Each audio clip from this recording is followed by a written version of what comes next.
जल्द से जल्दी आने वाला प्रभु यीशु मसीह की अधिक पवित्र नाम में सब पवित्र लोगों को मसीह बना देता हूँ। प्रभु का अनुग्रह है। प्रभु ने और भी एक दिन हमें दान दिया और एक एक दिन हमें मिलता है तो हम प्रभु के आगमन का और भी निकट आया। जितना निकट आता है तो हमारे जीवन में कितना दिल में तड़प रहना चाहिए। एक सच्चा उदार पाया व्यक्ति के अंदर एक तड़प रहता है कि मैं किस घड़ी को मैं प्रभु से भेंट करूँ। प्रभु से भेंट करने का, प्रभु से मिलने का हमारे अंदर अगर तड़प नहीं है, वो व्यक्ति उधार पाया हुआ व्यक्ति नहीं। क्योंकि उधार पाया हुआ लोगों में उस प्रकार का एक तड़प रहता है, रहना भी चाहिए। क्योंकि हमारा सबसे बड़ा खुशी और आशा है हमारे प्रभु का आगमन। मैं प्रभु का आगमन में मानव उड़ा लिया जाएगा और जैसा प्रभु है वैसा मैं प्रभु को देखेगा। ये सब हमारे जीवन का दिल का कितना गहरा इच्छा है। उस प्रभु से भेंट करने के लिए, उस प्रभु से मिलने के लिए आज हमारा दिल तड़पता है कि नहीं, है ना। जब रोमियो का पत्री में आपको मालूम है उसका 8 अध्याय का 23 वचन में हम देखते हैं कि मेरा दिल खहराते रहता है ना। और केवल वही नहीं पर हम भी जिनके पास आत्मा का पहला फल है आप ही अपने में कराते हैं। आप ही अपने में कराते हैं। प्रियो, वो कहराने वाला अनुभव वो है एक सच्चा भक्त का अनुभव, है ना। मैं आशा करता हूँ आपका दिल भी ऐसे तड़पता है। प्रियो, हमारा जीवन एक समय में कैसा जीवन था। हम प्रभु को पाने से पहले हमारा अवस्था क्या था। आज मैं उस विषय में आपको थोड़ा प्रकाश देना चाहता हूँ। उसके आधार के लिए रोमियो का पत्र 7 अध्याय उसका 24 वचन पढ़ेगी। मैं कैसा अभागा मनुष्य हूँ, मुझे इस मृत्यु की देह से कौन छुड़ाएगा। देखा, मैं कैसा अभागा मनुष्य हूँ। देखिए प्रियो, हम प्रभु में आने से पहले, हम उदार पाने से पहले हमारा अवस्था क्या था, किस प्रकार के हम वेदनाजनक अनुभव में था, कैसे हमारा जीवन था, है ना। रोते रोते एक टूटा हुआ अनुभव में हमारा जीवन थे। कैसा मैं अभागा मनुष्य हूँ। क्योंकि आपको मालूम है हम कई प्रकार का गुलामी में जीवन बिता रहे थे। जब इब्रानियों का पत्री में हम पढ़ते हैं, इब्रानियों का पत्री 2 अध्याय का 15 वचन में हम मृत्यु की डर की दासत्व में फंसे हुए थे। और जितने मृत्यु के भय के मारे जीवन भर दासत्व में फंसे थे। देखा, हम फंसे थे। मृत्यु की डर हमारे जीवन में भयंकर काम करते थे। मृत्यु के बात सुनते ही हम डर जाते थे। कितना भयंकर अवस्था था। हर एक लोगों का अनुभव वही था। प्रिय, दुनिया के सारे लोगों का अनुभव ऐसे था। क्यों मृत्यु का डर है? क्योंकि हम पापी है। हमारे जीवन में उसी रोमियो 6 अध्याय का 23 वचन में लिखा है, पाप का मजदूरी मृत्यु है। पाप का मजदूरी मृत्यु। देखिए, हमारे जीवन में हम पाप में जन्मा और पाप करते हुए पाप को पानी की नाइंद या दूध की नाइंद पीते हुए जीवन बिताने वाला एक अनुभव हमारा था, है ना। इस पाप के कारण मृत्यु हमारे में राज कर रहे थे। मृत्यु के दासत्व में हम फंसे हुए थे। उसकी डर हमारे जीवन में कार्य कर रहा था। देखो, कैसा मैं अभागा मनुष्य हूं, मुझे इस मरणगार देह से कौन छुड़ाएगा। हर एक लोगों का ये दिल की गहराई से ये बात का विनती था, निवेदन था। आपको मालूम है हर प्रकार लोग हर प्रकार का पापों में गुलाम थे। जब पहला यूहन्ना 3 अध्याय उसका 5 वचन में हम देखते हैं सारा अधर्म पाप है। क्या बोलते हैं? जब तुम जानते हो कि 3 का 5 तुम जानते हो कि वह इसलिए प्रकट हुआ कि पापों को हर ले जाए और उसके स्वभाव में पाप नहीं। 4 का आखिरी, जो कोई पाप करता है वह व्यवस्था का विरोध करता है और पाप तो व्यवस्था का विरोध है। सब अधर्म पाप है। देखिए, हमारे जीवन में हर प्रकार हमको इस बात में जानना है। मैं एक बात अभी उसमें आपका उसमें नहीं आया।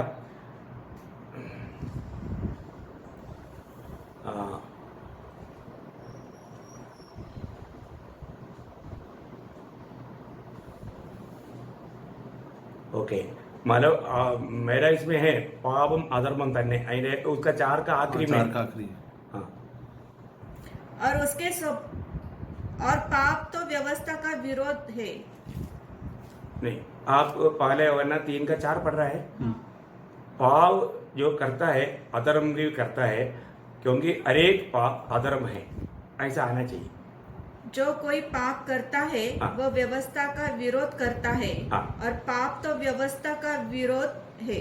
ठीक है, वो मतलब कुछ परिभाषा में आया हुआ ये है, ठीक है, आपका बराबर है, आपका परिभाषा में वो बराबर आया, लेकिन वो इस प्रकार आना चाहिए कि जो भी पाप करता है वो अधर्म भी करता है और हर एक पाप अधर्म है, ऐसे आना चाहिए। ठीक है, कोई बात नहीं। तो मतलब दूसरा अभी फिलहाल परिभाषा नहीं, अपने अपनी परिभाषा में देखे, इंग्लिश से जानो।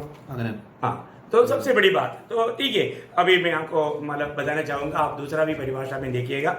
हर एक पाप अधर्म है, मतलब परमेश्वर की वो व्यवस्था का खिलाफ है। ठीक है, अभी इस बात में कोई मतलब बात नहीं। तो अभी एक बात को जानना है कि जो भी व्यक्ति पाप में जीवन बिताता है वो परमेश्वर के साथ संगति नहीं कर सकता, क्योंकि परमेश्वर की संगति से हमें दूर कराने वाला बात क्या है? पाप है। जब यशायाह नबी की किताब उसका 59 अध्याय उसका दूसरा वचन, यशायाह 59 का 2। Lord Jesus, thank you. परंतु तुम्हारे अधर्म के कामों ने तुम्हारा वो ही शब्द जरिए आया, अधर्म की काम, अधर्म की कामों ने तुमको तुम्हारे परमेश्वर से अलग कर दिया है। अलग कर दिया। हमारा हर एक अधर्म हमें क्या करता? प्रभु से दूर करता है, प्रभु से दूर करता है। जो भी प्रभु ने कहा हुआ उस व्यवस्था को अगर हम तोड़ देगा तो हम क्या किया? अधर्म किया।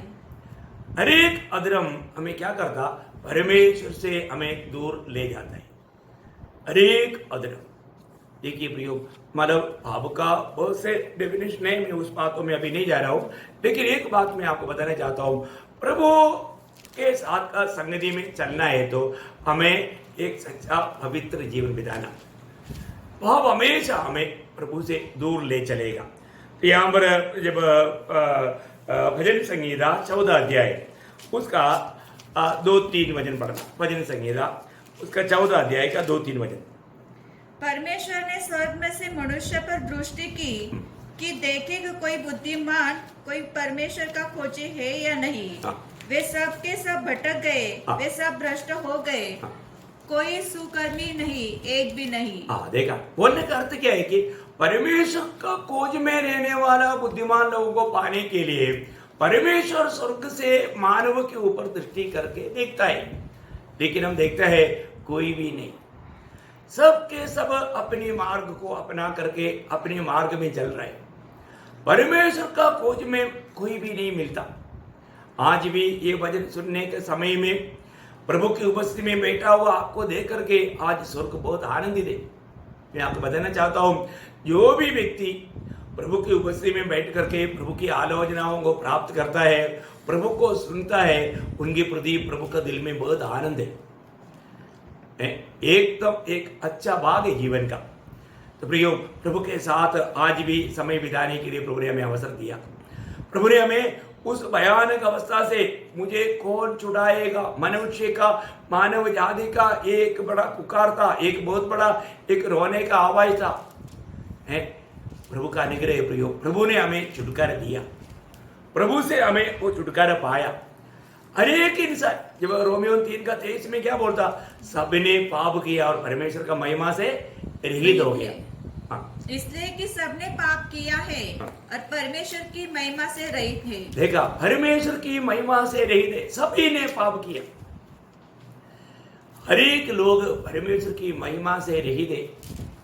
हमारे जीवन में जो भी प्रभु को प्राप्त किया, उद्धार प्राप्त किया, वो लोग कितना धन्य लोग हैं, हर एक लोग। क्योंकि उसका 5 अध्याय का 12 वचन में, रोमियो 5 का 12 में लिखा है, इसलिए जैसे एक मनुष्य के द्वारा पाप जगत में आया और पाप के द्वारा मृत्यु आई, और इसी रीति से मृत्यु सब मनुष्य में फैल गई, क्योंकि सब ने पाप किया। सभी ने पाप किया। देखा, दुनिया में कहीं भी रहने वाला क्यों ना हो, कितना एजुकेशन पाया हुआ क्यों ना हो, कितना पंत प्रधान क्यों ना हो, सब लोग पापी है। प्रभु का दृष्टि में इस बात में कोई फर्क नहीं, वो ज्ञानी हो या मूर्ख हो, वो धनवान हो या दरिद्र हो, वो पंडित हो या ना पंडित हो, वो गोरा हो या काला हो, ये दुनिया में रहने वाला कोई भी क्यों ना हो, सबके ऊपर एक बात है, पापी है। पापी इंजीनियर, पापी डॉक्टर है, पापी प्रेसिडेंट है, सब पापी, पापी लेवल सब पर है। कितना भयंकर बात है प्रियो। इस पाप से छुटकारा पाने के लिए हम लोगों को दिल में एक तड़प था। वही तो बात है हमने जो पहले पढ़ा कि कौन इस मरणगार देह से मुझको छुटकारा देगा। एक बहुत भयंकर एक पुकार था प्रियो। कौन इससे छुटकारा प्राप्त करने के लिए आज आपको मालूम है, आज इस प्रकार का ढूंढ में रहने वाले लोग तक बहुत कम है।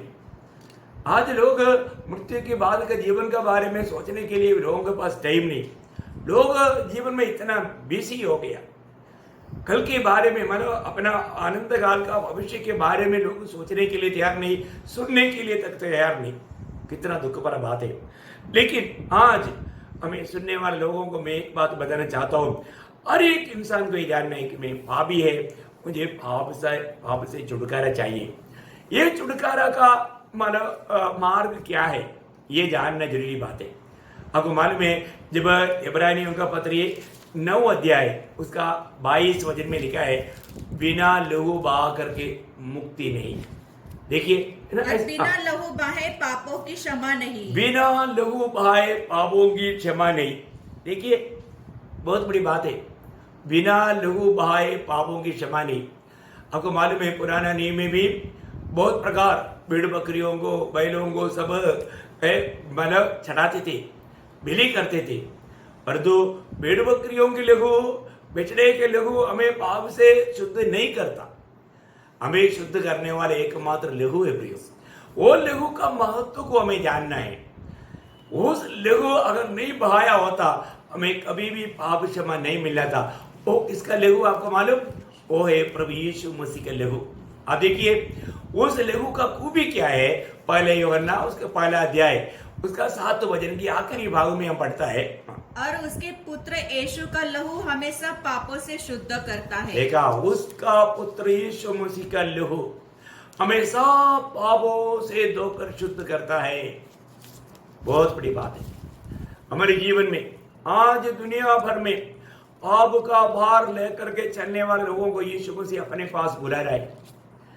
जब यीशु मसीह ये दुनिया में था उस समय में भी यीशु मसीह ने लोगों को उनकी अवस्था देख करके बुलाया है ना। जब मत्ती के सुसमाचार उसका 11 अध्याय 28 वचन में हम देखते हैं, हे परिश्रम करने वालों, बोझ से दबे हुए लोगों, मेरे पास आओ, मैं तुझे विश्राम दूंगा।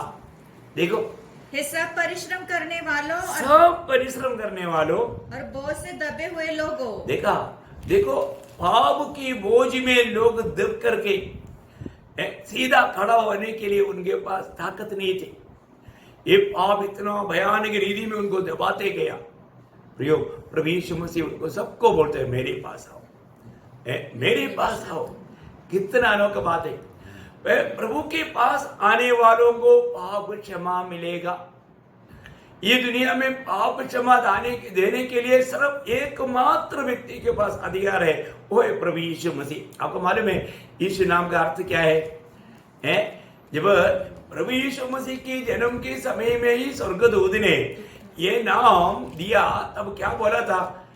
मत्ती के सुसमाचार पहला अध्याय का 21 वचन, वह पुत्र जनेगी और तू उसका नाम यीशु रखना। हाँ। क्योंकि वह अपने लोगों का उनके पापों से उद्धार करेगा। बोलेगा तो उसको पाप से छुटकारा देगा।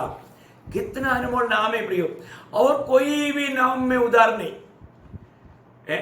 जब मानव पत्रोस अपना प्रचार में कहने वाला एक प्रयोग प्रेरितों का 4 अध्याय का 12 वचन में हम पढ़ता है, आकाश के नीचे मनुष्यों का बीच में उद्धार पाने के लिए दिया हुआ एकमात्र नाम है प्रभु यीशु मसीह का नाम।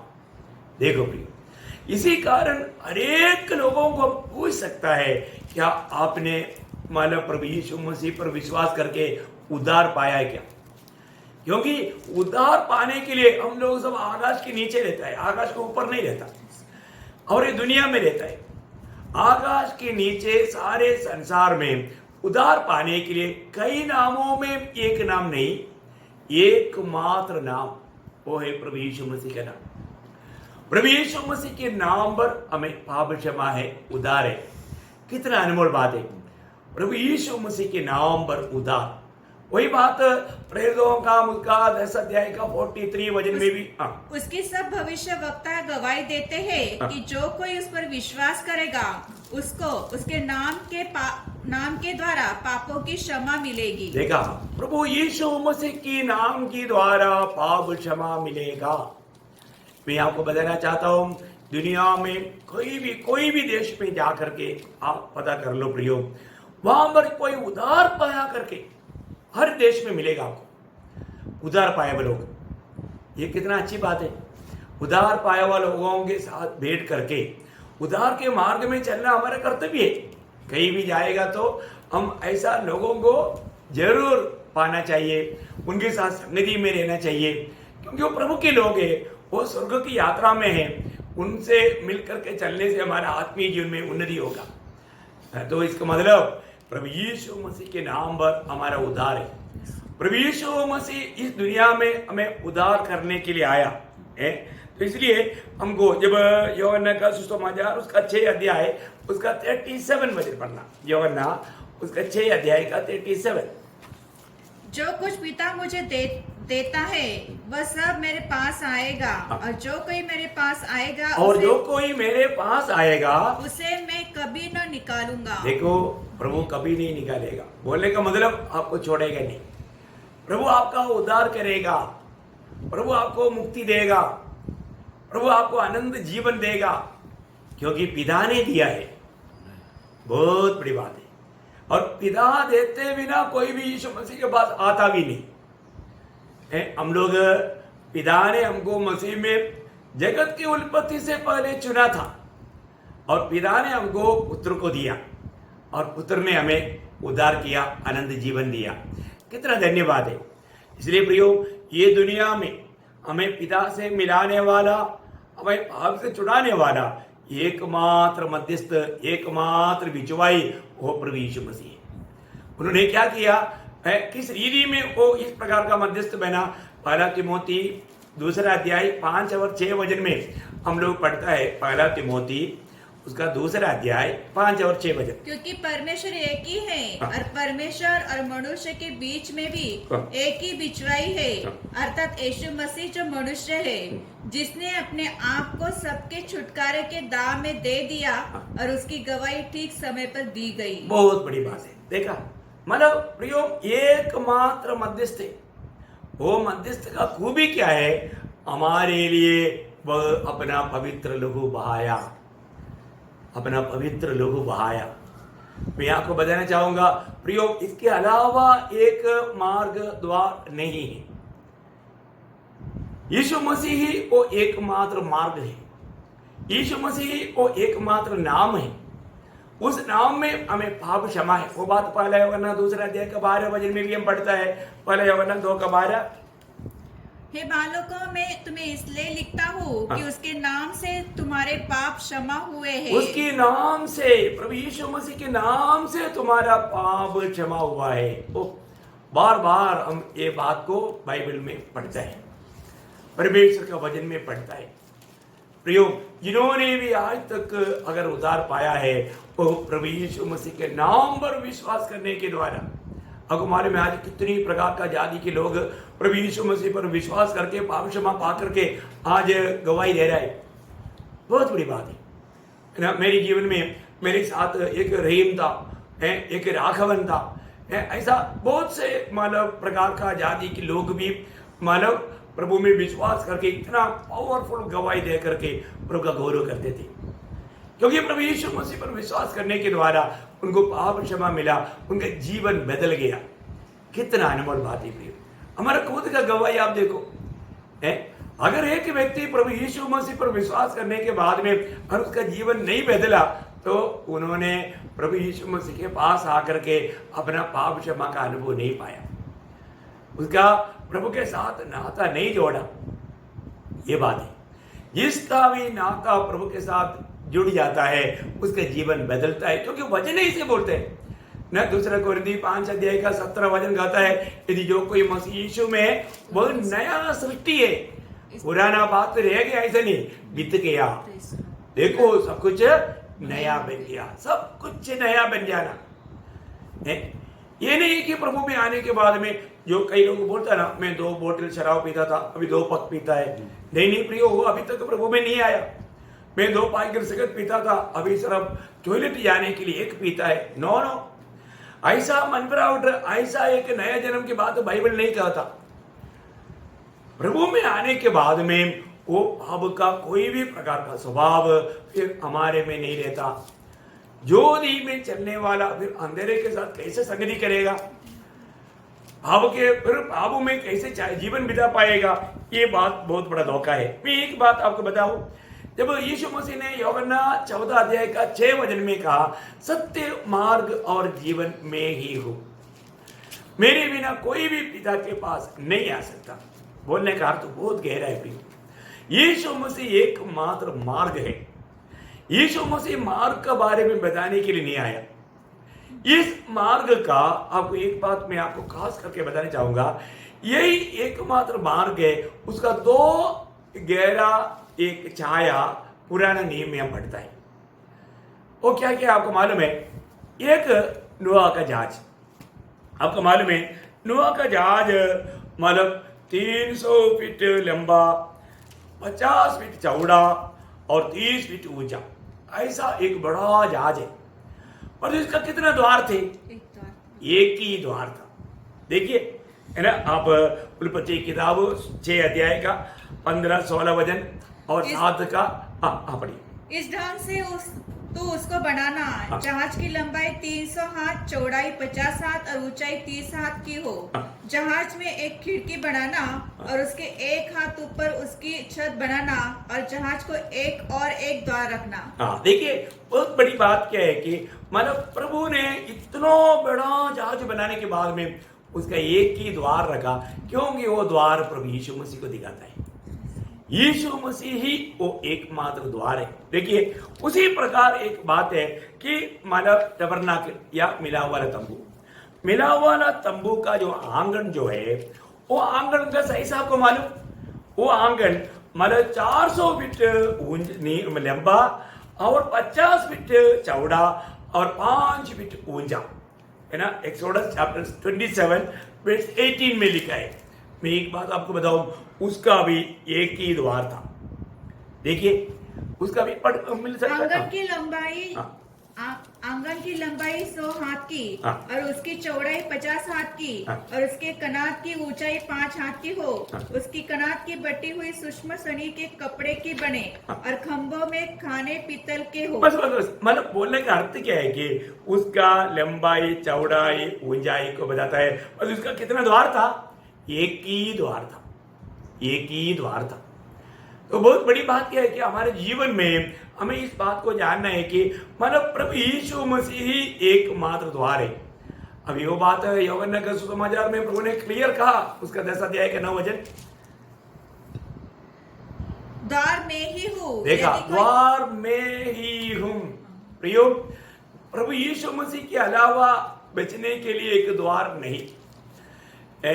व्यवस्था की गुलामी से बचने के लिए, पाप की गुलामी से बचने के लिए, मृत्यु के डर से बचने के लिए, हर प्रकार का श्राप से बचने के लिए एकमात्र द्वार वो प्रभु यीशु मसीह है। उस अनंत जीवन में प्रवेश करने वाला एकमात्र द्वार वो प्रभु यीशु मसीह है। ये बात को जानना कितना श्रेष्ठ बात है। यहां पर हम देखते हैं कि प्रभु यीशु मसीह क्यों यीशु मसीह है? क्योंकि यीशु मसीह पाप रहित है या उसमें पाप नहीं। ये सबसे बड़ी बात है। ये दुनिया में जो भी जन्मा है वो पाप में जन्मा, पर जो हम यीशु मसीह के बारे में जब देखता है उसके जन्म में ही पाप नहीं, जन्म पाप नहीं, क्या बोलते हैं उसको, जन्मतः। हाँ जन्मदा उसमें पाप नहीं है ना। हम लोग कैसे जीवन बिताए जन्मा है ना। जब भजन संगीता में 51 अध्याय का उसका 4-5 वचन पढ़ना, भजन संगीता उसका 51 का 4-5। मैंने केवल तेरी ही विरुद्ध पाप किया, जो तेरी दृष्टि में बुरा है वही किया, ताकि तू बोलने में धर्मी। एक मिनट उसका 5 हाँ 5 वचन। ओके 5 देह में अधर्म के साथ उत्पन्न हुआ हाँ। और पाप के साथ अपनी माता के गर्भ में पड़ा। हाँ बस बस बस वही 5 वचन 51 का 5 है। देख में अधर्म में उत्पन्न हुआ और पाप के साथ अपनी माता के गर्भ में पड़ा। हाँ देखा, पाप के साथ मतलब हम लोग सब पाप में जन्मा और पाप करते हुए भी जीवन बिताया। इस प्रकार का अवस्था में जाएगा तो पाप में मरकर कहाँ जाएगा, नरक में जाएगा है ना।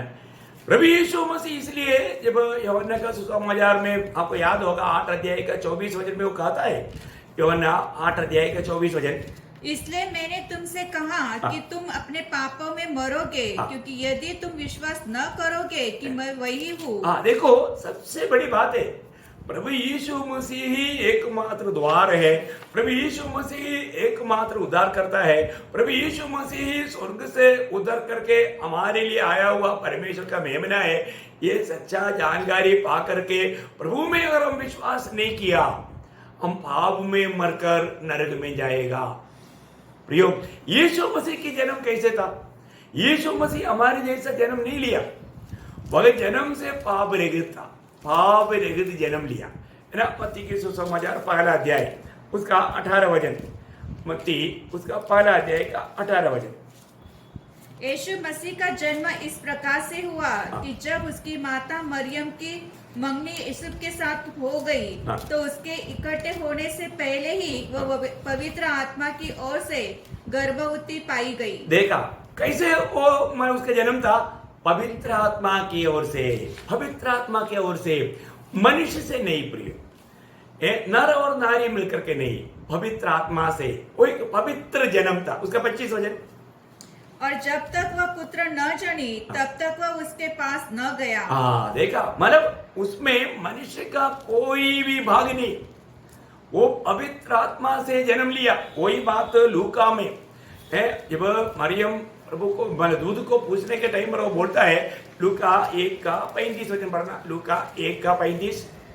स्वर्गदूत ने उसके उत्तर दिया, पवित्र आत्मा तुझ पर उतरेगा। देखा, पवित्र आत्मा तुझ पर उतरेगा और परम प्रधान की सामर्थ तुझ पर छाया करेगी, इसलिए वह पवित्र जो उत्पन्न होने वाला है परमेश्वर का पुत्र कहलाएगा। देखा, परमेश्वर का पुत्र क्यों कहलाता है? क्योंकि वो पवित्र होकर के जन्म लिया, पवित्र आत्मा के द्वारा जन्म लिया। देखिए, हम लोग जो प्रभु का वचन में भविष्यद्वक्ता यशायाह ने भी ये गवाही दिया हुआ, आपको मालूम है यीशु मसीह की जन्म, आपको मालूम है सब बात बाइबल में कितनी हजारों साल पहले से एक एक बात क्लियर लिखा था, उसके अनुसार ये तो बात हुआ। तो 7 अध्याय का 14 वचन, यशायाह 7 अध्याय का 14 वचन, इस कारण प्रभु आप ही तुमको एक चिन्ह देगा, सुनो एक कुमारी गर्भवती होगी और वो पुत्र जनेगी। ठीक है, एक कुमारी गर्भवती होगा। आपको मालूम है यही बात परिभाषा करने के टाइम पर शिमोन ने वो परिभाषा करने के लिए थोड़ा रुका। वो बोला ये कैसे हो सकता है, ये वजन शायद गलती से आया होगा। चरित्र बताता है, इसलिए प्रभु ने वाणी दिया, जब तक तुम उसको नहीं देखोगे तब तक तुम मरोगे नहीं। देखा, शिमोन बहुत धर्मी पुरुष था, धर्मी होने के बावजूद भी प्रभु का वचन पर उन्होंने थोड़ा संदेह किया। प्रियो, ये कोई छोटी बात नहीं, प्रभु के वचन, प्रभु ने दिया हुआ वचन, इस पर संदेह कभी नहीं करना प्रियो। वो प्रभु पर, प्रभु का वचन पर विश्वास करना ये बहुत बड़ा भाग्यवान धन्य अवस्था है। बहुत लोग संदेह करता है, वो धोखा खाता है ना। यहाँ पर प्रभु ने एक चिन्ह दिया, वो चिन्ह था कुमारी गर्भवती होगा, एक पुत्र जनेगा। देखिए, वो मरियम एक कुंवारी था, सर्व मगनी हुआ था, लेकिन उसमें पवित्र आत्मा के द्वारा पवित्र होकर के प्रभु यीशु मसीह के जन्म हुआ।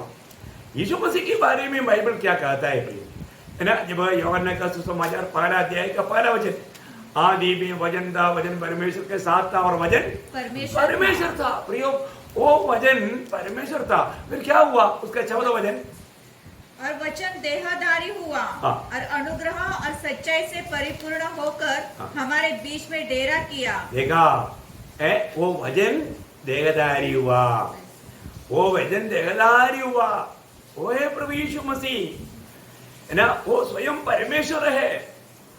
प्रियो, कितना सरल रूप में प्रभु का वचन हमें बात बताता है। वह ये दुनिया में हम पापियों का उद्धार करने के लिए हमारे समान मनुष्य बनकर आया। वो वजन देहधारी होकर के हमारे बीच में डेरा किया है, इसलिए उसको इम्मानुएल, परमेश्वर हमारे साथ कहा जाता।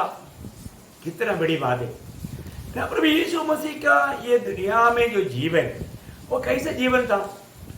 वो जीवन की खूबी अगर आप देखेगा तो आपको मालूम है, जब मतलब यीशु मसीह की जीवन में, जब यीशु मसीह पिता की इच्छा के अनुसार सेवकाई शुरू करने के समय में स्वर्गीय पिता ने यीशु मसीह का जीवन का एक गवाही दिया।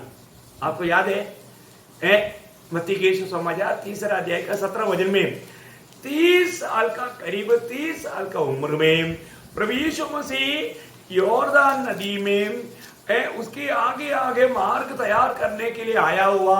यूहन्ना बपतिस्मा देने वाला उसकी रात की तले जब बपतिस्मा लेकर के पानी से जब ऊपर आया, उस समय में स्वर्गीय पिता ने एक गवाही दिया। वो गवाही आपको याद है? अब देखो कितना अनमोल बात है। उस 30 साल तक का जीवन को स्वर्ग सर्टिफाई किया। वो जीवन क्या था, कैसे था? और देखो ये आकाशवाणी हुई, ये मेरा प्रिय पुत्र है जिससे मैं अत्यंत प्रसन्न हूँ। वाह वाह, देखिए इसका मतलब प्रभु यीशु मसीह का वो 30 साल का जीवन, यीशु मसीह ने पिता को अत्यंत प्रसन्न करके जीवन बिताया। आप देखिए उस समय तक का जीवन पिता उसमें अत्यंत प्रसन्न था। कितना अनमोल बात है प्रियो, है यीशु मसीह पिता का इच्छा के अनुसार अपना ओपन सेवकाई 3.5 साल करने के लिए शुरुआत करने वाला समय है। उस समय तक का यीशु मसीह का जीवन करीब 30 साल था। वो 30 साल का जीवन का बारे में पिता ने गवाही दिया, ये मेरा प्रिय पुत्र है, इस पर मैं अत्यंत प्रसन्न हूँ। देखो मेरा प्रिय, प्रियो, हमारे भी जीवन में प्रभु की इच्छा है हम प्रभु का प्रिय बने, है ना? ऐसा एक शब्द आपने कभी पढ़ा, याद है ना? एफेसियों का पत्री में 5 अध्याय का 1 वचन में पौलुस एफेसुस मंडली के लोगों को गवाही देकर कहता है, एफेसियों 5 अध्याय उसकी 1 वचन, ओ प्रभु यीशु तेरी महिमा। इसलिए प्रिय बालकों के समान परमेश्वर का अनुकरण करो। देखा, प्रिय बालकों के समान।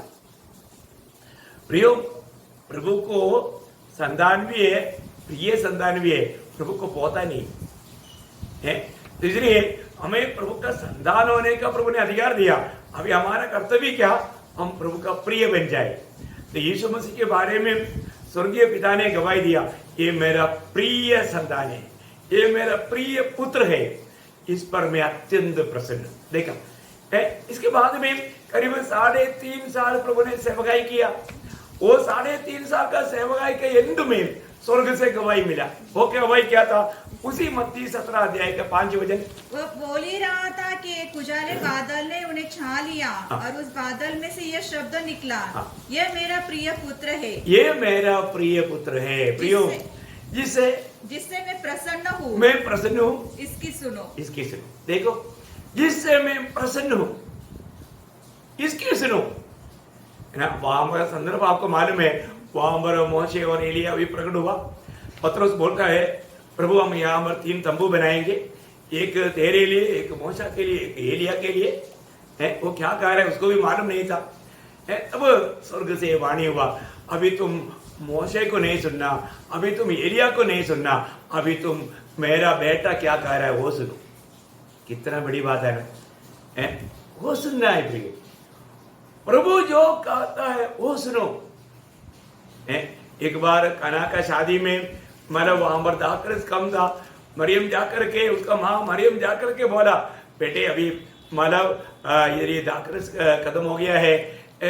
तो अब प्रभु ने क्या बोला, मतलब अभी मेरा समय नहीं आया।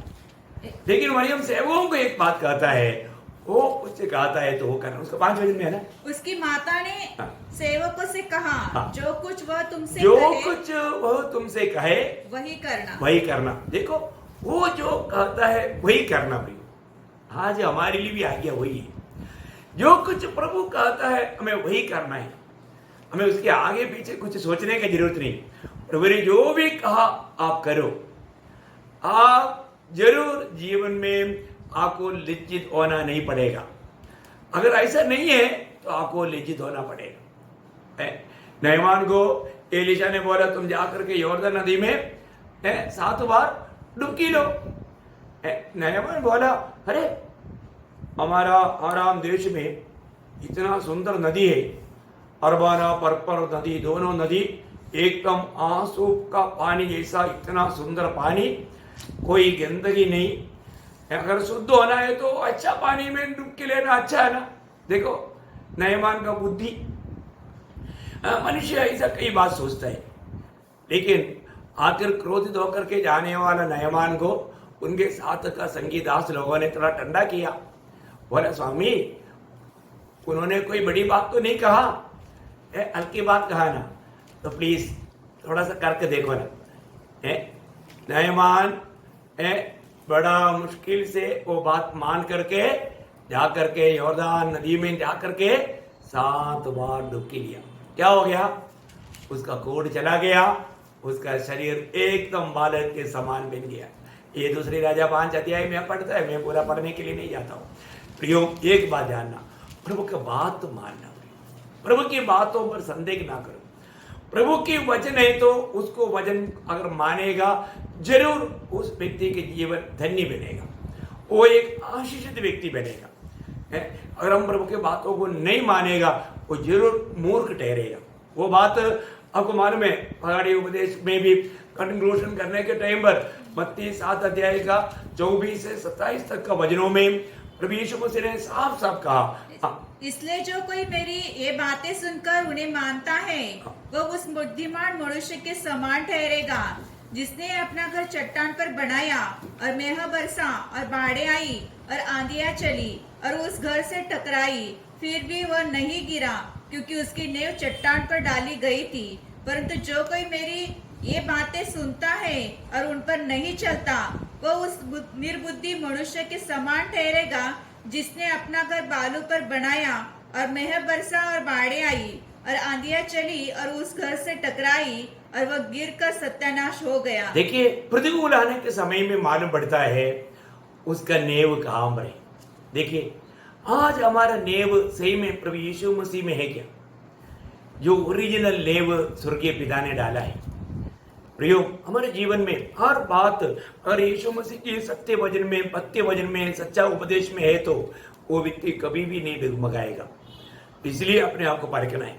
यहाँ पर विषय क्या है कि जब यीशु मसीह जब दुनिया में जीते थे, यीशु मसीह ने एक दावा करके एक सवाल पूछा। क्या मालूम है कि यूहन्ना का सुसमाचार 8 अध्याय उसका 46 वचन में, यूहन्ना 8 अध्याय का 46 वचन में प्रभु लोगों को पूछने वाला एक बड़ा सवाल था। ऐसा एक सवाल आज तक दुनिया में कोई पूछा नहीं और आगे पूछ भी नहीं सकता। देखिए वो क्या सवाल है, तुम में से कौन मुझे पापी ठहराता है? बोलने का अर्थ तुम में से कौन मुझ में एक पाप भी दिखा पाएंगे। बहुत बड़ी बात है। ऐसे कौन पूछ सकता? हमारा प्रधानमंत्री पूछ पाएंगे? अमेरिकन प्रेसिडेंट पूछ पाएंगे? ये दुनिया का बड़े बड़े विद्वान लोग, बड़े बड़े जो ज्ञानी कहता है, ऐसे कोई भी पूछ पाएंगे? हजारों गलती दिखाएंगे। परंतु प्रियो हमारा प्रभु यीशु मसीह लोगों को बोलता है तुम में से कौन मुझ में पाप दिखा पाएगा? एक भी पाप। देखिए इतना बड़ा चैलेंजिंग बात है, क्योंकि एक पाप रहित व्यक्ति ही पापी को छुटकारा दे सकता है। अंधा अंधे को अगुवाई करेगा तो दोनों गेटे में जाएगा। भाभी भाभी को कैसे बचाएगा प्रिय? कभी भी मनुष्य का उद्धार संभव नहीं था मनुष्य के द्वारा या कोई मार्ग के द्वारा। असंभव को संभव बनाने के लिए उस महान प्रभु ये दुनिया में आया। ये बात कितनी बड़ी बात है। आपको याद होगा जब भजन संगीता 49 का 7 से 9 तक में हमारा छुटकारा, हमें पाप से मुक्ति मिलना असंभव है करके लिखा। असंभव है, कभी भी संभव नहीं था, प्रभु ने उसको संभव बनाया। वो परमेश्वर से कोई भी काम असंभव नहीं प्रियो, हमारा प्रभु से सब कुछ काम संभव है। आप देखिए यहाँ पर उनमें से कोई अपने भाई को किसी भांति छुड़ा नहीं सकता और न परमेश्वर को उसके बदले प्रायश्चित में कुछ दे सकता है, क्योंकि उसके प्राण की छुड़ौती भारी है, वह अंत तक कभी ना चुका सकेंगे। हाँ देखिए, अंत तक वो कभी नहीं चुका सकेगा। कितना बड़ा गवाही की बात है, अंत तक वो कभी नहीं चुका सकेगा। देखा प्रियो, मनुष्य से असंभव परमेश्वर से संभव है।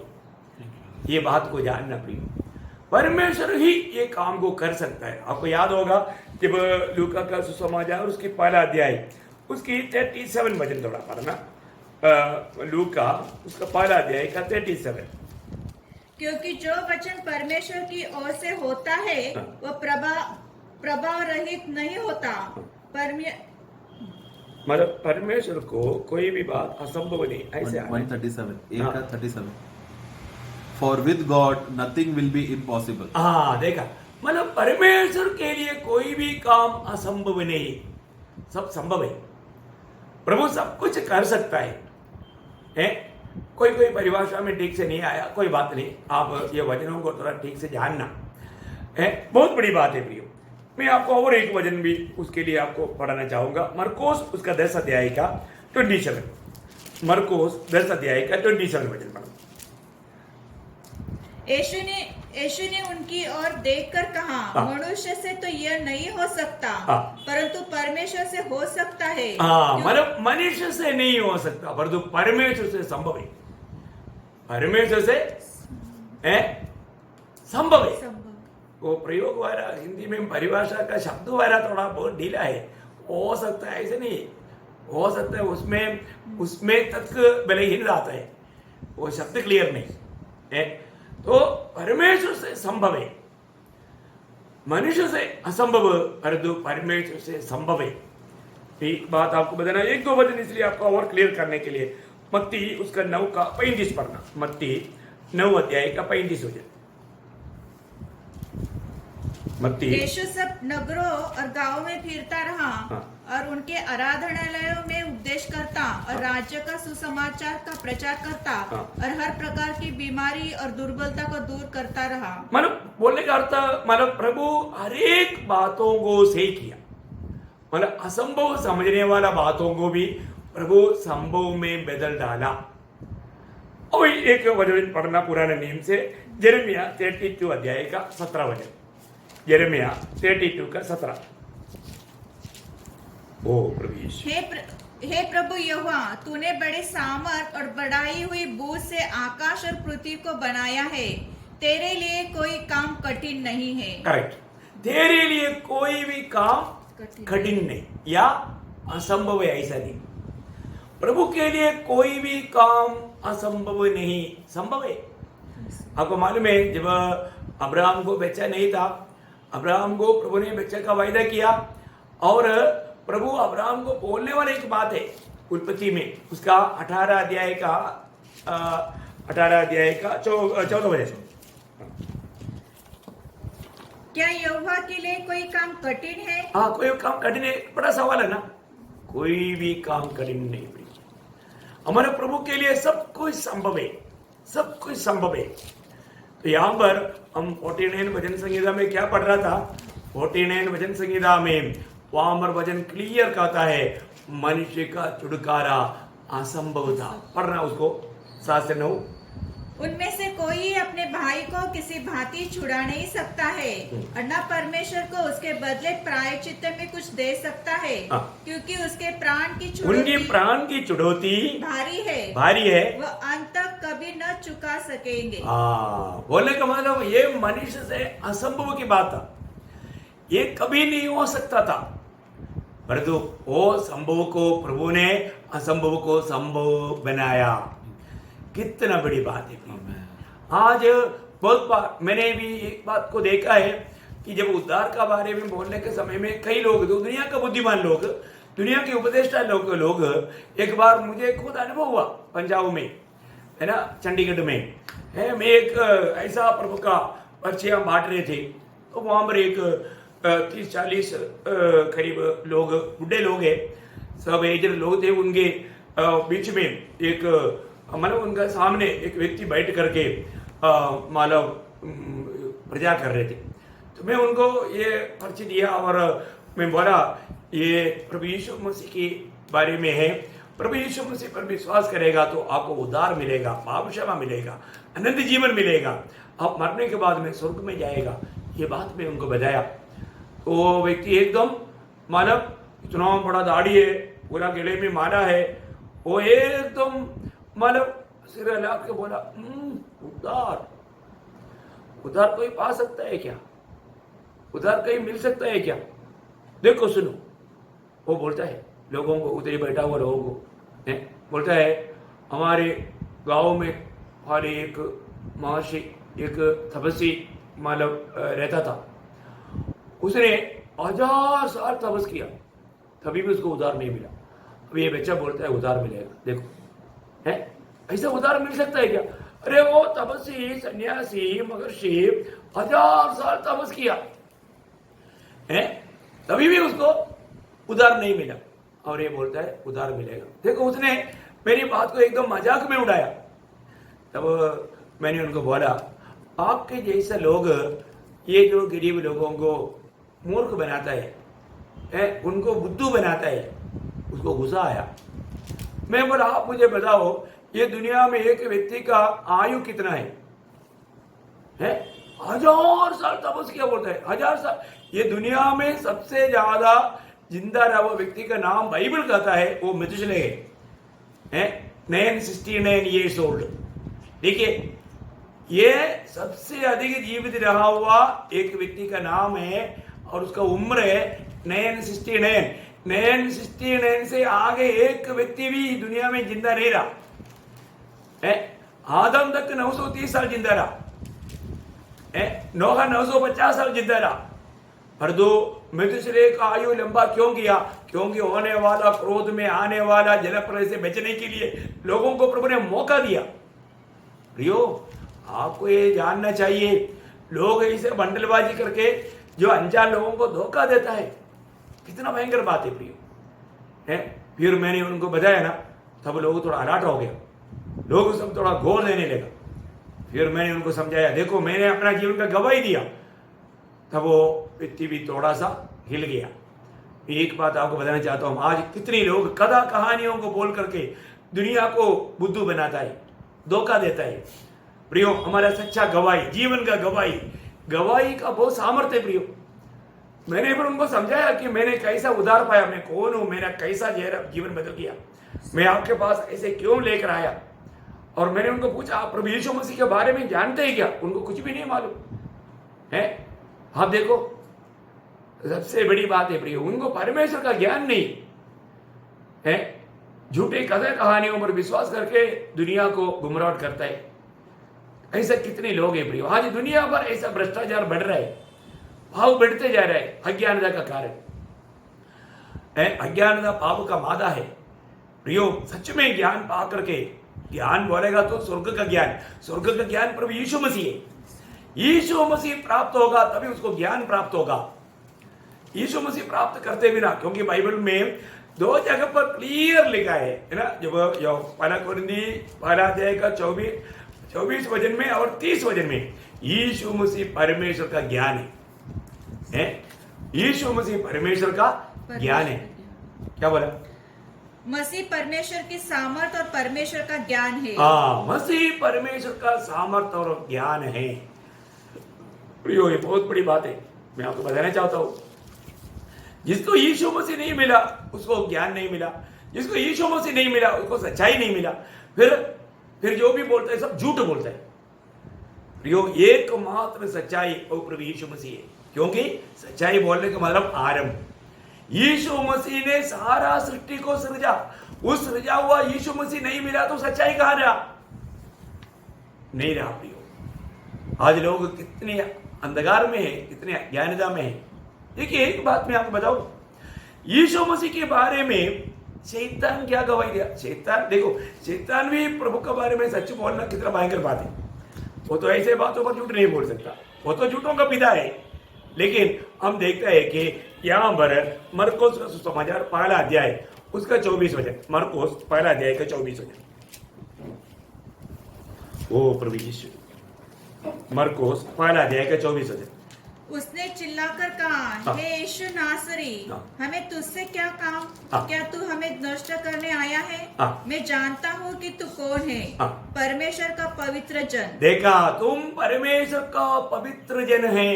देखिए, दुष्ट आत्मा या शैतान गवाही देता है कि तू परमेश्वर का पवित्र जन है। देखो क्या अनमोल बात है प्रियो, तू परमेश्वर का पवित्र जन है। शैतान गवाही दे रहा है। देखो यीशु मसीह के बारे में इससे बड़ा गवाही क्या चाहिए? आपको मालूम है, जब प्रभु यीशु मसीह को कालवरी सूली में जब सूली पर लटकाया गया, उनको दोनों बाजू में एक एक चोरों को लटकाया गया था। उसमें से एक चोर ने क्या गवाही दिया, वो भी बहुत अनमोल शब्द है।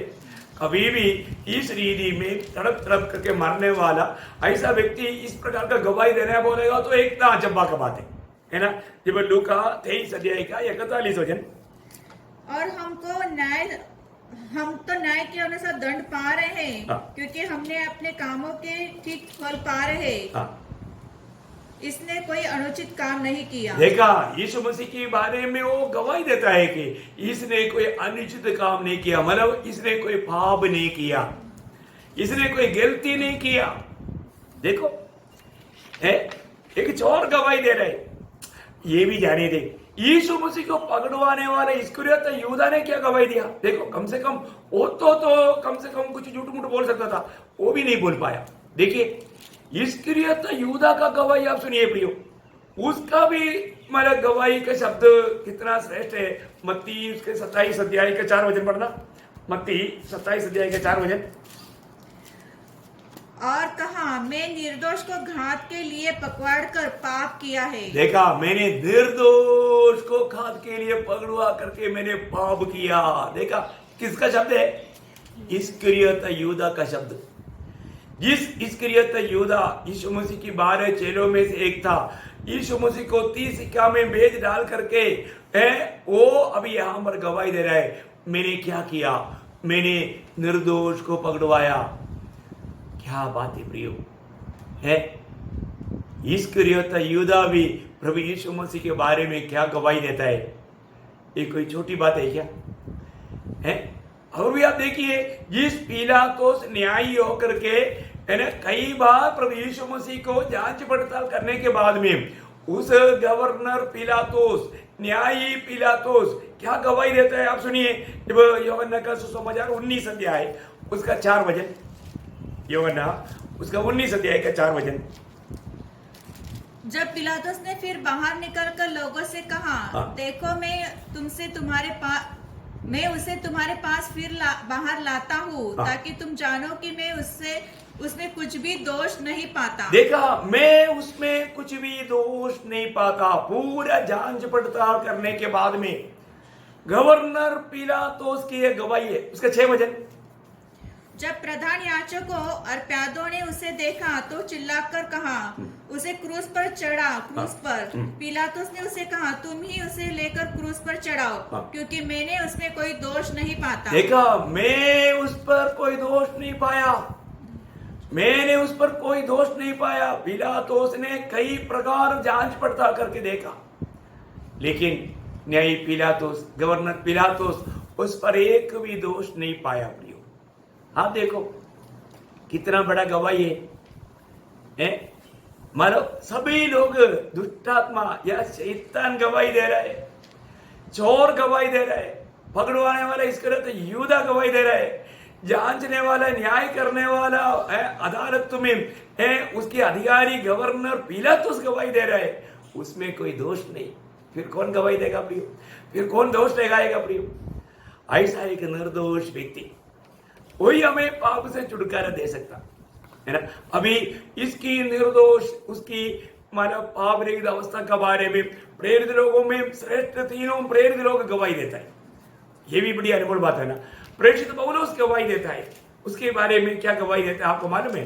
दूसरा कुरिन्थी 5 अध्याय के 21 वचन। जो पाप से अज्ञात था, देखा, जो पाप से अज्ञात था, देखा, मतलब पाप को नहीं जानता था, पाप से अज्ञात था प्रियो है। ये शब्द कितना अनमोल है, जो पाप से अज्ञात था है। हमें धर्मी बनाने के लिए स्वर्गीय पिता ने किया हुआ महान कार्य का भेद यहाँ पर खोल रहे। जो पाप से अज्ञात था, उसी को उसने हमारे पाप ठहराया। थोड़ा और ठीक से पढ़ा था।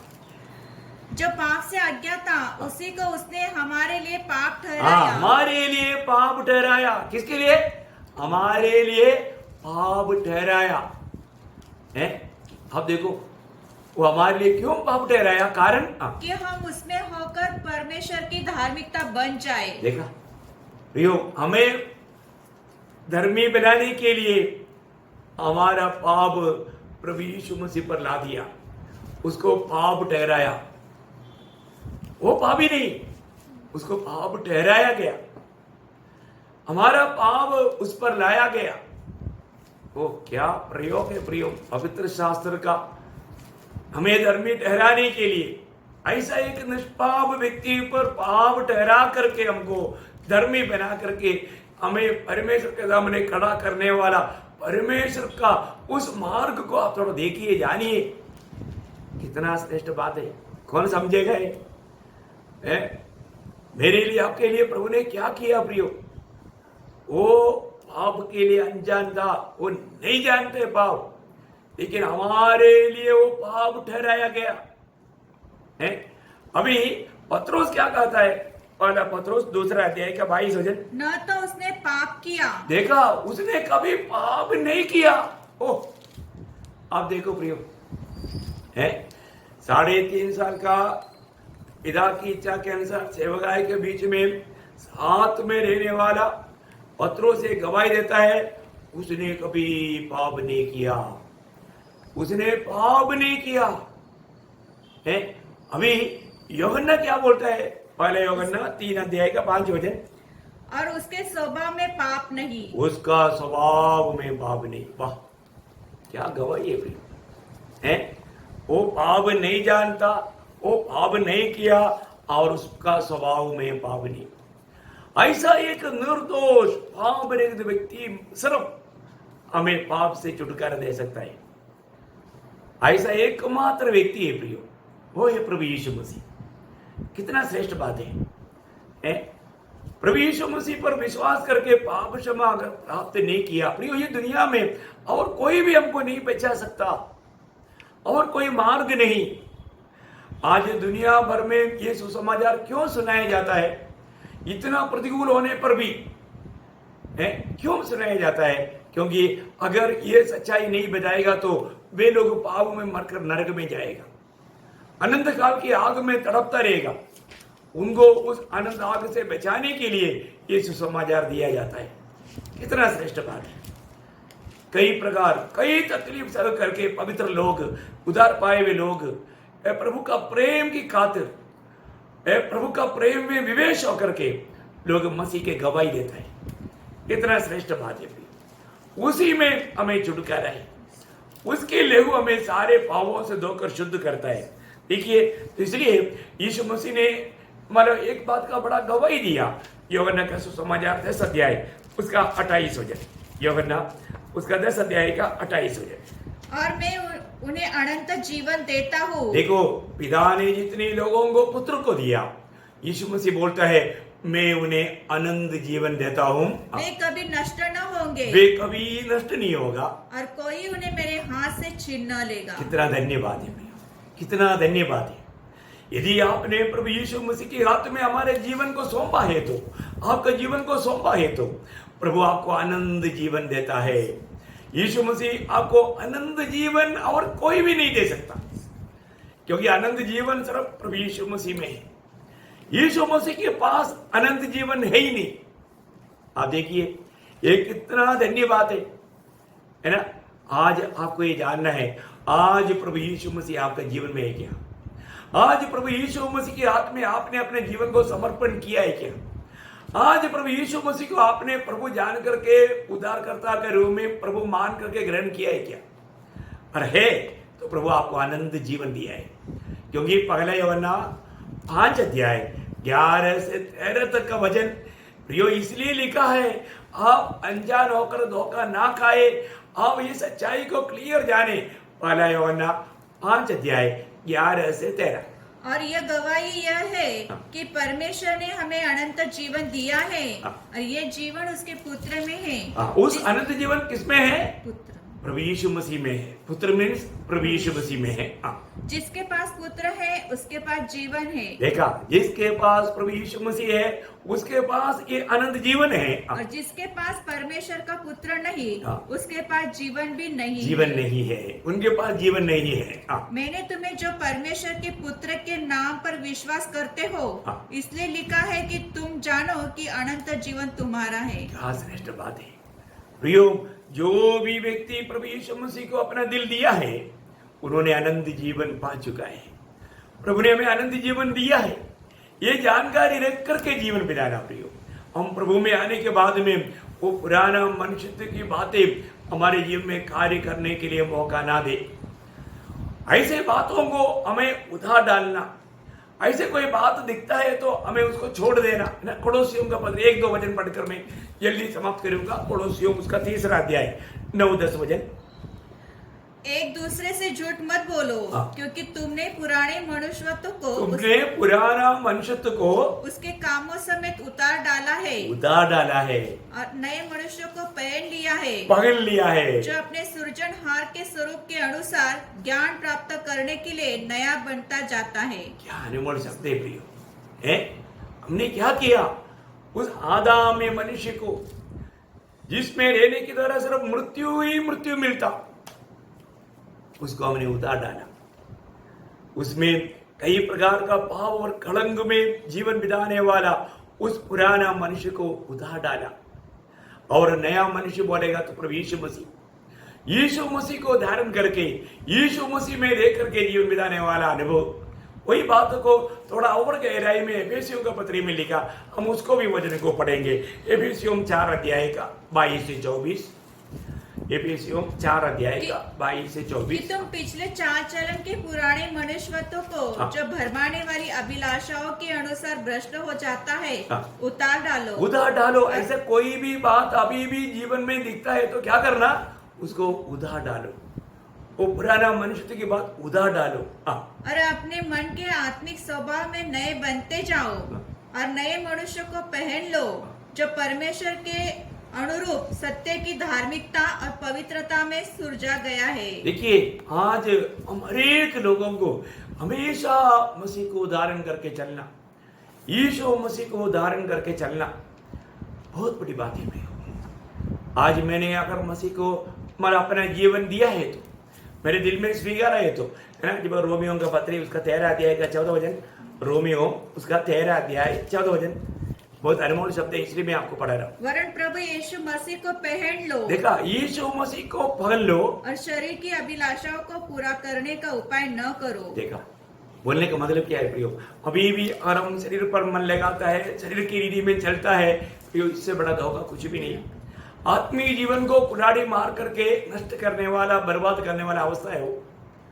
इसलिए यीशु मसीह को हमें पहनना, यीशु मसीह को प्रदर्शित करके जीना।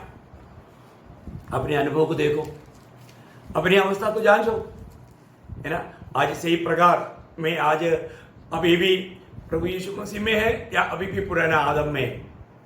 पुराना आदम में जो भी है प्रियो, जब 1 कोरिन्थी 15 का 22 में लिखा है, सब मृत्यु के लिए, सब मृत्यु के लिए। पर जो हम प्रभु में यीशु मसीह में है तो प्रियो, वो हमें वो मृत्यु से बचाता है, वो हमें उस भयंकर ताड़ना से बचाता है। इसलिए रोमियो 8 अध्याय का पहला वचन में हम पढ़ता है, अब जो कोई मसीह यीशु में है उन पर दंड की आज्ञा नहीं, उन पर दंड की आज्ञा नहीं। हाँ, क्योंकि वे शरीर के अनुसार नहीं, क्योंकि वो शरीर के अनुसार जो हमारा पहला आदम के अनुसार नहीं चलता, वरन आत्मा के अनुसार चलते हैं। आत्मा के अनुसार, क्योंकि आज हमारे यीशु मसीह आत्मा है, हम आत्मा के अनुसार चलता है। बहुत बड़ी बात है, अपने जीवन में परखना है। आज मैं मसीह यीशु में है तो एकदम एक धन्य अनुभव में पहुंच गया है ना। रोमियो 7 अध्याय का 24 वचन में हमने पढ़ा था, मैं कैसा अभागी मनुष्य हूँ, मुझे इस मृत्यु की देह से इस मृत्यु की देह से मुझे कौन छुड़ाएगा, मुझे उस नरक की अनंत आग से कौन छुड़ाएगा, मुझे उस मतलब अधम पाताल से मुझे कौन छुड़ाएगा। प्रियो, हमें छुड़ाने वाले एकमात्र व्यक्ति वो प्रभु यीशु मसीह है, प्रभु यीशु मसीह के द्वारा। इसलिए उस रोमियो 6 का 23 में हमने पढ़ा था, लेकिन वहां पर पढ़ा हुआ आखिरी भाग क्या है, पूरा पढ़िएगा। क्योंकि पाप की मजदूरी तो मृत्यु है। देखा, पाप का मजदूरी मृत्यु है। प्रियो, हम पाप में जन्मा, पाप करते रहता और पाप में मर करके जाएगा तो वो मृत्यु अनंत काल का नरक है, उसको दूसरा मृत्यु भी कहता है। परंतु वहां पर बोलता है, यहाँ पर बोलता है, हाँ, परंतु परमेश्वर का वरदान, परमेश्वर की वरदान हमारे प्रभु यीशु मसीह में, प्रभु यीशु मसीह में अनंत जीवन है। अनंत जीवन है, अनंत जीवन है। कितना श्रेष्ठ बात है। हमें इस मृत्यु की देह से छुड़ाने वाला प्रभु यीशु मसीह, उस पर विश्वास करके अनंत जीवन को हासिल करके जीवन के मार्ग में जीवन हमारे जीवन में राज करते हुए, वो एक समय में मृत्यु राज कर रहा था, अब यीशु मसीह के जीवन राज करते हुए जीवन बिताना, ये हमारे प्रति प्रभु की इच्छा है। पर को प्रियो, आज आपको रोते रहने की जरूरत नहीं। आज प्रभु ने तैयार किया हुआ इस उद्धार का सच्चा आनंद पाकर, अनुभव पाकर, प्रभु की आत्मा पाकर प्रभु में रहकर जीना, ये प्रभु का हमारे बारे में इच्छा है। अपने आप को परखो, एक विजयी जीवन बिताओ, प्रभु के आगमन के लिए तैयार रहो, क्योंकि हम प्रभु के आगमन की एकदम निकटता में है। किसी प्रकार का भी धोखा में ना फंसो। प्रभु का महिमा हो, प्रभु का अनुग्रह आप सबके साथ हो। आमीन।